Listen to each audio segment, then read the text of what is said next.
اعوذ باللہ من الشیطان الرجیم بسم اللہ الرحمن الرحیم الحمد لأہلہ والصلاة علی اہلہا اما بعد فقد قال اللہ الحکیم فی کتابہ الکریم بسم اللہ الرحمن الرحیم اقرأ بسم ربک الذی خلق۔ السلام علیکم ورحمۃ اللہ وبرکاتہ۔ آؤ کتاب پڑھیں، آپ سبھی کا خیر مقدم۔ اس میں ہم صحیفہ کربلا کو تاریخ کربلا کے عنوان سے یا وہ واقعات اور حالات جو تاریخ کربلا میں یعنی امام حسین علیہ السلام مدینے سے نکلے مکہ اور مکے سے پہنچتے ہوئے کوفے کے راستے میں اور کربلا کیسے پہنچے، وہ سب اس کتاب میں موجود ہیں اور ہم آپ کی خدمت میں صحیفہ کربلا کو پڑھ کے سنا رہے ہیں۔ ہماری گزارش بار بار یہی ہے کہ زیادہ سے زیادہ جوانوں تک یہ پیغام پہنچائیے، اور زندگی میں سے جو بہت بیزی زندگی ہے آپ اس میں سے آدھا گھنٹہ ضرور نکالیے، اور ہم اس آدھا گھنٹے میں 5-10 پیج آپ کی خدمت میں روز پیش کر دیتے ہیں۔ کیا ہم اسلام کے لیے، تاریخ کے لیے، نالج کے لیے آدھا گھنٹہ نہیں نکال سکتے؟ چونکہ اگر ہم یہ کام کریں گے تو ہمیں کتاب کے مطالعے کی عادت ہو جائے گی، اور جب ہمیں کتاب کا مطالعہ کی عادت ہو جائے گی تو کتاب ہمیں وہ نالج اور حقیقت دیتی ہے کہ اگر ہم دنیا میں بھی کہیں ڈھونڈتے پھریں تو نہیں مل سکتی سوائے کتابوں کے۔ تو ہم کتابوں کو اہمیت دیں، پڑھیں اور دوسروں تک یہ پیغام پہنچائیں۔ آئیے کتاب صحیفہ کربلا کو شروع کرتے ہیں۔ آج ہماری گفتگو انشاءاللہ پیج نمبر 70 تک 170 تک ہم نے آپ کی خدمت میں باتوں کو پیش کر دیا تھا، اور وہ منزلیں آپ کی خدمت میں ہم پیش کر رہے تھے جن منزلوں پر امام حسین علیہ السلام رکے، قیام کیا، ٹھہرے اور لوگوں سے ملاقاتیں ہوئیں، وہ سب باتیں ہم آپ کی خدمت میں پیش کر رہے تھے۔ 11 تقریباً 13 منزلیں ہم نے آپ کی خدمت میں پیش کر دی تھی، اور اب مقام ضرود میں ہم منزل کو پیش کرتے ہوئے جناب ذوالحرقین کی ملاقات کو پیش کرتے ہیں۔ آئیے بسم اللہ، پیج نمبر 170 سے پیج نمبر 184 تک ہماری گفتگو جاری رہے گی۔ پڑھتے ہیں بسم اللہ الرحمن الرحیم۔ امام حسین کی خیمہ گاہ سے کچھ فاصلے پر ذوالحرقین بجلی خیمہ زن تھے۔ یہ عثمانی شمار ہوتے تھے۔ اس سال حج کر کے کوفہ واپس آ رہے تھے۔ قبیلہ بنی فزار اور بجیلہ کے بعض لوگوں نے نقل کیا ہے کہ ہر مکے سے ذوالحرقین کے ساتھ واپس لوٹ رہے تھے۔ اسی راہ میں ہم نے کچھ راستہ امام حسین علیہ السلام اور ان کے اصحاب کے ساتھ طے کیا۔ جب امام حسین نے ایک جگہ قیام کیا تو ہم بھی دوسری جگہ خیمہ زن ہو گئے، لیکن بعض منازل پر ہم امام حسین کا قافلہ اترا، ہمیں بھی مجبوراً وہیں اترنا پڑا۔ ہم منزل زرود پر زہیر بن قین کے ساتھ بیٹھے کھانا کھا رہے تھے کہ ناگہاں ہمارے پاس امام حسین کا قاصد آیا اور سلام کے بعد کہنے لگا، اے ذوالحرقین، مجھے ابو عبداللہ الحسین نے آپ کے پاس بھیجا ہے اور آپ کو ملاقات کے لیے بلایا ہے۔ ہم سب کھانا بھول گئے اور ایک سناٹا سا چھا گیا۔ ذوالحرقین کی بیوی دیلم بنت عمرو نے کہا کہ سبحان اللہ، فرزند رسول نے تمہیں قاصد بھیج کر بلایا اور تم جانتے بھی ہو، پس و پیش کر رہے ہو، اگر ان کے پاس چلے جاؤ گے تو ان کی بات سن لو گے تو کیا ہو جائے گا؟ زہیر اپنی جگہ سے اٹھے، امام کی خدمت میں حاضر ہوئے اور تھوڑی دیر بعد شادمان اور خندہ واپس لوٹ آئے اور کہا، ہاں، یہاں سے قیام اکھاڑ کر اسباب سمیٹ کر امام حسین کے خیمے کے پاس پڑاؤ ڈالا جائے، اور اس کے بعد اپنی بیوی سے کہا، میری طرف سے تمہیں طلاق ہے، مجھے یہ پسند نہیں ہے کہ میری طرف سے تمہیں کوئی تکلیف پہنچے، میں نے آج سے یہ قصد کر لیا کہ امام حسین کی رکاب میں رہوں گا اور ان پر اپنی جان قربان کروں گا۔ اس کے بعد کچھ اناج، مال اور اپنی بیوی کے سپرد کیا اور ان کو ان کے چچا زاد بھائیوں کے ساتھ کر دیا تاکہ وہ منزل مقصود تک پہنچا دے۔ زہیر کی بیوی اٹھی اور روتے ہوئے شوہر کو رخصت کیا اور کہا کہ خدا آپ کا حافظ و مددگار ہے، خدا کرے یہ سفر آپ کو راس آئے، قیامت کے روز امام حسین کے نانا کی خدمت میں میرے اس ایثار کا ذکر کیجیے گا۔ زہیر نے بیوی سے الوداع کہنے کے بعد اپنے ساتھیوں سے کہا کہ تم میں سے جو بھی میرے ساتھ آنا چاہتا ہے وہ آ جائے، ورنہ میری یہ تم سے آخری ملاقات ہے۔ اس کے بعد انہوں نے اپنے ساتھیوں کے سامنے ایک حدیث بیان کی کہ ہم نے بل خبر میں جنگ کی اور خدا نے ہمیں فتح عطا کی اور مال غنیمت بھی ملا۔ سلمان باہلی نے دوسری روایت میں سلمان فارسی آیا ہے، ہم سے کہا ہے کہ کیا تم یہ کامیابی اور مال غنیمت حاصل کر کے خوش ہو گئے ہو؟ ہم نے کہا بالکل۔ انہوں نے کہا سید شباب آل محمد کی خدمت میں حاضر ہونے اور ان کی رکاب میں جنگ کرنے اور ان کی مدد کرنے اور اس سلسلے میں تمہیں جو غنیمت ملے گی اس پر اس سے زیادہ خوش ہونا اب میں تمہیں خدا کے سپرد کرتا ہوں۔ ابراہیم بن سعید حج کے سفر میں زہیر کے ساتھ تھے، انہوں نے روایت کی ہے کہ زہیر امام حسین کی خدمت میں پہنچے تو آپ نے فرمایا میں کربلا میں شہید ہو جاؤں گا اور انعام حاصل کرنے کی امید میں زہر بن قیس میرا سر یزید کے پاس لے جائے گا لیکن یزید اسے کچھ نہیں دے گا۔ سالبیہ 22 ذی الحجہ بروز منگل امام حسین سالبیہ پہنچے، یہ 13ویں منزل ہے۔ عبداللہ بن سلیمان اور منذر بن مشتعل اسدی نے روایت کی ہے کہ ہمارا ارادہ یہ تھا کہ جب ہم حج کے مناسک انجام دے چکے تو راستے میں امام حسین کی خدمت میں پہنچیں گے اور حالات و کوائف سے ان سے معلوم کریں گے، چنانچہ ہم نے تیزی سے راستہ طے کیا اور منزل زرود پر پہنچ گئے۔ ابھی سامان اتارا ہی تھا کہ اچانک راستے کی گرد و غبار میں اہل کوفہ میں سے ایک شخص نکلا اور جب اس نے امام حسین علیہ السلام کو دیکھا تو وہ اصلی راستے سے ایک طرف ہٹ گیا اور امام حسین نے تھوڑا سا توقف کیا، گویا آپ سے ملاقات کرنا چاہتے ہیں، لیکن نہ ہو سکی۔ آپ نے بھی اپنا سفر جاری رکھا۔ ہم نے آپس میں کہا اس شخص کے پاس چلنا چاہیے اور کوفے کے حالات و کوائف معلوم کرنے چاہیے، چنانچہ ہم نے اس کے پاس جا کر سلام کیا۔ اس نے کہا وعلیکم السلام۔ ہم نے پوچھا آپ کا تعلق کس خاندان سے ہیں؟ اس نے کہا اسدی ہوں۔ ہم نے کہا ہم بھی اسدی ہیں۔ آپ کا اسم گرامی؟ کہا بکر بن فلاں۔ ہم نے بھی اپنا نام و نسب بیان کیا اور پوچھا کہ کوفے کی کیا خبر ہے؟ اس نے کہا کہ جب میں کوفہ سے چلا تھا تو اس وقت امام حسین کے سفیر مسلم بن عقیل اور ہانی بن عروہ قتل کر دیے گئے تھے۔ میں نے خود دیکھا کہ ان کی لاش کو بازار میں گھسیٹا جا رہا تھا۔ پھر ہم اس کے ساتھ امام حسین کی خدمت میں پہنچے اور آپ کی مصاحبت اختیار کر لی، یہاں تک کہ رات کے وقت امام حسین منزل سالبیہ پر اترے۔ ہم آپ کی خدمت میں شرف یاب ہوئے، سلام کیا۔ آپ نے ہمارے سلام کا جواب دیا۔ ہم نے کہا یرحمک اللہ، ہم ایک خبر بیان کرنا چاہتے ہیں، چاہیں تو کھلم کھلا بیان کریں ورنہ خفیہ عرض کریں۔ امام حسین نے ہمیں اپنے اصحاب کو دیکھا اور فرمایا میں اس خبر کو مخفی نہیں رکھوں گا۔ میں نے عرض کیا کہ کل رات جو سوار ہماری طرف آ رہا تھا اسے آپ نے دیکھا تھا؟ فرمایا ہاں۔ ہم نے کہا وہ ہمارے قبیلہ اسد سے تعلق رکھتا ہے، صاحب رائے، عقل مند اور سچا آدمی ہے۔ وہ کہہ رہا تھا کہ مسلم بن عقیل اور ہانی بن عروہ کو قتل کر دیا گیا ہے، میں نے اپنی آنکھ سے دیکھا ہے اور ان کے پیروں میں رسی باندھ کر بازار میں گھسیٹا گیا ہے۔ امام حسین نے کہا انا للہ و انا الیہ راجعون، یرحم اللہ علیہما۔ کئی بار اس کلمے کو جاری کیا اور اس کے بعد ہم نے عرض کیا آپ کو خدا کی قسم یہیں سے اپنے اہل بیت کے ساتھ واپس لوٹ جائے، کوفے میں کوئی آپ کا مددگار نہیں ہے، ڈر ہے کہ کہیں اہل کوفہ آپ کے خلاف نہ اٹھ کھڑے ہوں۔ امام حسین نے عقیل کے بیٹے کی طرف دیکھا اور معلوم کیا مسلم مارے جا چکے ہیں، اب تمہارا کیا مشورہ ہے؟ انہوں نے کہا خدا کی قسم ہم واپس نہیں جائیں گے، یا ان کا انتقام لیں گے یا ہم بھی درجۂ شہادت پر فائز ہوں گے۔ امام حسین نے ہماری طرف رک کر کے کہا ان کے بعد دنیاوی زندگی میں کوئی بھلائی نہیں ہے۔ جب ہمیں یہ یقین ہو گیا کہ آپ ضرور جائیں گے، ہم نے کہا ہم آپ کے لیے خدا سے عافیت طلب کرتے ہیں۔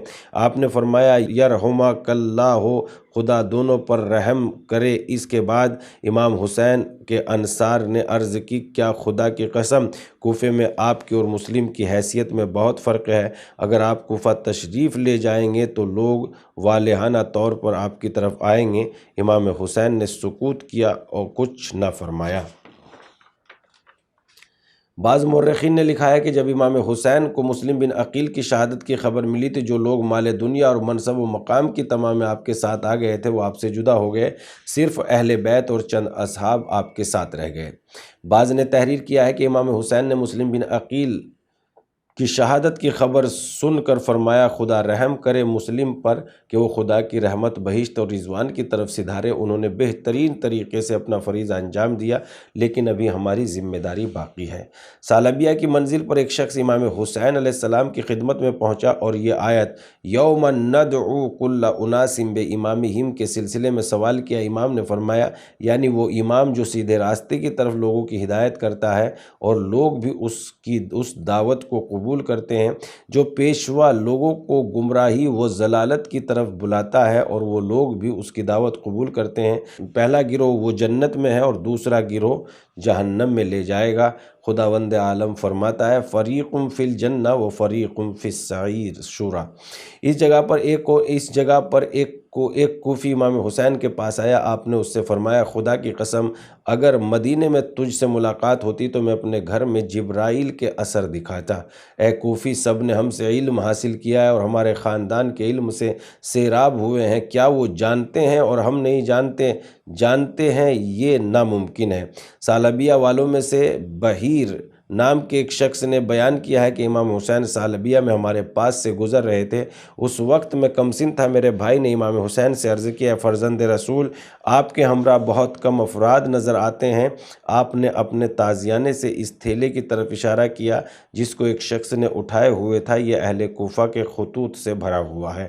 ابھی ہرا ازدی یہ کوفے کے رہنے والے تھے، صبح کے وقت منزل سالبیہ پر امام حسین کی خدمت میں شرفیاب ہوئے اور عرض کی فرزند رسول، کسی شخص سے آپ نے آپ کو حرم خدا اور حرم رسول سے نکل کر یہاں پہنچا دیا۔ آپ نے فرمایا ابو ہرا بنی امیہ نے ہمارے اموال غصب کیے اور ہماری حرمت پامال کی، میں صبر کرتا رہا، اب وہ میرا خون بہانا چاہتے ہیں، لہذا میں حرم امن خدا سے باہر نکل آیا اور خدا کی قسم یہ ظالم و سرکش گروہ مجھے قتل کرے گا اور خدا انہیں ذلیل کرے گا اور ان کے قتل کے لیے شمشیر براں اور فراہم کرے گا، ان پر ایسے شخص کو مسلط کرے گا جو انہیں اس حد تک کچل دے گا کہ یہ قوم سبا سے بھی زیادہ ذلیل ہو جائیں گے اور ان پر دعوت حکومت اور ہو جائیں گے۔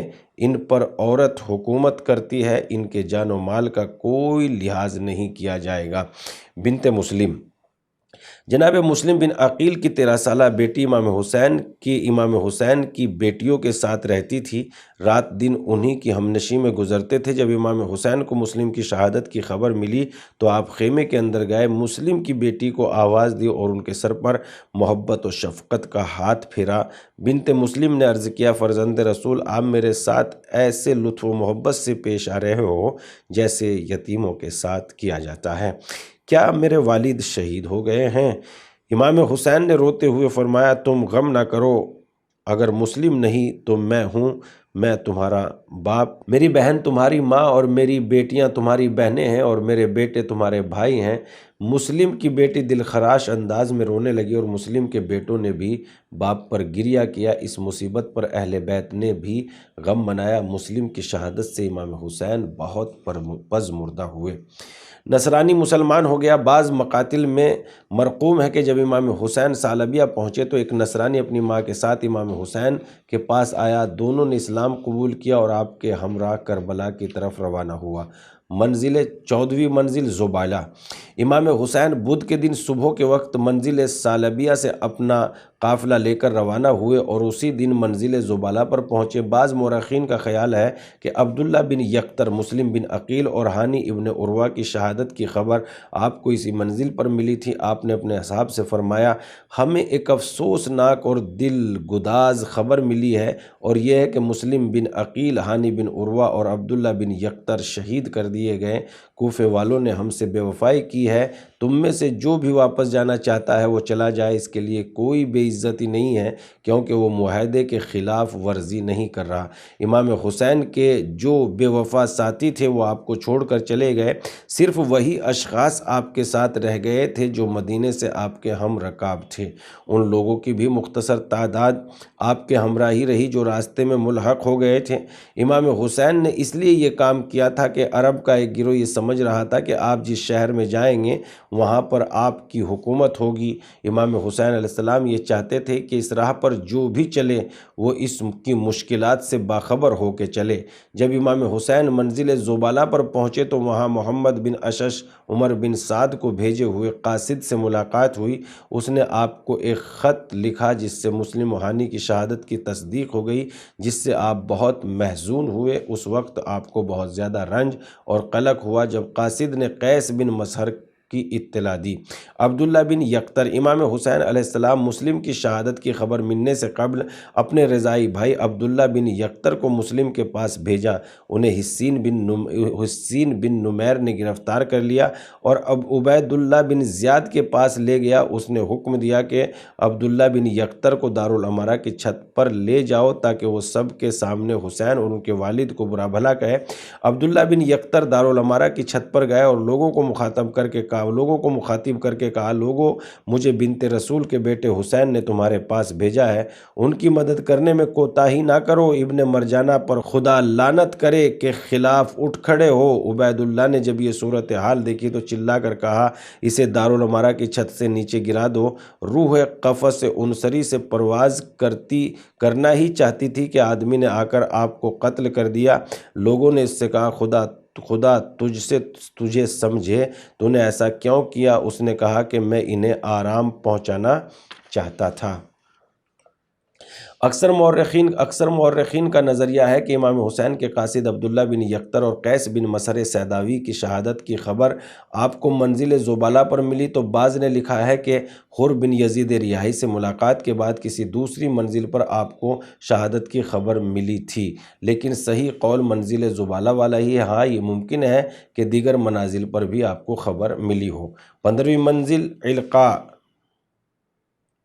24ویں ذی الحجہ تھی، جمعرات کا دن تھا۔ امام حسین منزل علقہ پر پہنچے۔ تبری نے ابو مخنف سے نقل کیا ہے کہ ان کے کسی عزیز، شاید اس عزیز کا نام عمرو بن لوازن ہے، نے امام حسین سے سوال کیا کہاں کا ارادہ ہے؟ امام حسین نے فرمایا کوفے کا۔ اس شخص نے امام حسین سے کہا میں آپ کو خدا کی قسم دے کر کہتا ہوں کہ آپ واپس پلٹ جائیے، کیونکہ آپ کو تلواروں و نیزوں کا مقابلہ کرنا پڑے گا۔ جن لوگوں نے آپ کے پاس خط اور قاصد بھیجے وہ اس جنگ کا تاوان اپنے ذمے لیں، آپ کے لیے ابتدائی امور کا انجام دے تو آپ ان کے پاس جائیے کہ یہ ارادہ پسندیدہ، اس کے علاوہ کوفہ والوں کے پاس جانا میرے نقطۂ نظر سے صحیح نہیں ہے۔ امام حسین نے فرمایا خدا کے بندے، جو بات تم نے بیان کی ہے وہ مجھ پر پوشیدہ نہیں ہے۔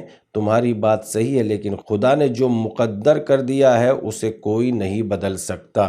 16ویں منزل عقبۃ البطن 25ویں ذی الحجہ بروز جمعہ امام حسین علیہ السلام اس منزل پر پہنچے۔ ابن عبدریہ نے امام جعفر صادق سے نقل کیا ہے کہ آپ نے فرمایا جب حسین بن علی عقبۃ البطن سے آگے بڑھے تو آپ اپنے اصحاب سے فرمایا مجھے اپنے قتل کے آثار نظر آ رہے ہیں۔ اصحاب نے کہا اے ابو عبداللہ کیا وجہ ہے؟ فرمایا اس کی وجہ وہ چیز ہے جو میں نے خواب میں دیکھی۔ اصحاب نے معلوم کیا خواب میں کیا دیکھا؟ فرمایا میں نے خواب میں دیکھا ہے کہ مجھ پر درندے حملہ کر رہے ہیں اور ان میں ایک چتکبرا ہے، وہ سب سے زیادہ درندہ ہے۔ طلحہ بن زیاد نے امام صادق سے روایت کی ہے کہ امام صادق نے فرمایا قسم اس خدا کی جس کے قبضہ قدرت میں میری جان ہے، بنی امیہ کو حکومت راس نہ آئے گی مگر یہ کہ وہ مجھے قتل کر دیں اور مجھے قتل کریں گے۔ شراف منزل 17ویں منزل شراف ہے۔ 26 ذی الحجہ بروز سنیچر امام حسین منزل شراف پر پہنچے۔ جو لوگ مکہ سے کوفہ آتے تھے وہ منزل عقبہ کے بعد منزل واقصہ پر پہنچے، لیکن جو منزل شراف پر زیادہ سہولت فراہم تھی خصوصاً پانی کی فراوانی تھی، لہذا امام حسین نے منزل واقصہ پر، جسے واقص الحزن بھی کہتے ہیں، توقف نہ کیا بلکہ منزل شراف پر اترے۔ ابو مخنف نے عبداللہ بن سلیم اور ایک آدمی سے قبیلہ بنی اسد سے نقل کیا ہے کہ امام حسین منزل شراف پر اترے اور سحر کے وقت جوانوں کو حکم دیا کہ یہاں سے زیادہ پانی بھر لو، پھر اس منزل سے روانہ ہو گئے اور صبح سے غروب آفتاب تک چلتے رہے اور اس کے بعد مغیثہ تک جو کہ حجاز کی آخری منزل اور وہاں سے قادسیہ تک جو کہ عراق کی ابتدائی منزل ہے سفر جاری رکھا۔